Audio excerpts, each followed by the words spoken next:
হযরত ঈসা আলাইহিস সালামকে জীবিত অবস্থায় আকাশে উঠিয়ে নেওয়ার পর প্রায় 500 বছর পর্যন্ত পৃথিবীতে কোনো নবী আসেননি। তখন পৃথিবীর অবস্থা এমন হয়েছিল যে অলমোস্ট সব জায়গায় কুফর এবং শিরক ছড়িয়ে পড়েছিল। খ্রিস্টানরা পথভ্রষ্ট হয়ে এদিক সেদিক ঘুরে বেড়াতো এবং নিজেদের মধ্যেই লড়াই ঝগড়া করত।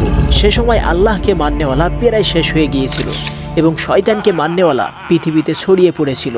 মদ পান করা, চুরি করা, জুয়া খেলা, ব্যভিচার করা, এই সব কিছু মানুষের কাছে একটা সাধারণ ব্যাপার হয়ে দাঁড়িয়েছিল। আর এসব কিছু তারা প্রকাশ্যে করে বেড়াতো। সর্বত্র অজ্ঞতা ছড়িয়ে পড়েছিল, মানুষ মানুষের দুশ্মন হয়ে দাঁড়িয়েছিল এবং বিভ্রান্তির অন্ধকারে পুরো পৃথিবী ঢেকে গিয়েছিল। তখন এমন পরিস্থিতিতে ফাইনালি আল্লাহ নূর প্রেরণ করলেন। তিনি আর অন্য কেউ নয়, আমাদের কলিজার টুকরা মুহাম্মদুর রাসূলুল্লাহ সাল্লাল্লাহু আলাইহি ওয়াসাল্লাম। তিনি পৃথিবীতে আগমন করলেন এবং আল্লাহর রহমতে অন্ধকারে ঢাকা এই পৃথিবী বসন্তের মতো আলোকিত করলেন এবং কুফুরের অন্ধকারে তিনি পুনরায় ঈমানের প্রদীপ জ্বালালেন। তাই প্রিয় নবীর খাতিরে সকলেই পড়ুন সাল্লাল্লাহু আলাইহি ওয়াসাল্লাম এবং অন্যদেরকেও পড়ার সুযোগ করে দিতে কমেন্টেও লিখে যেতে পারেন।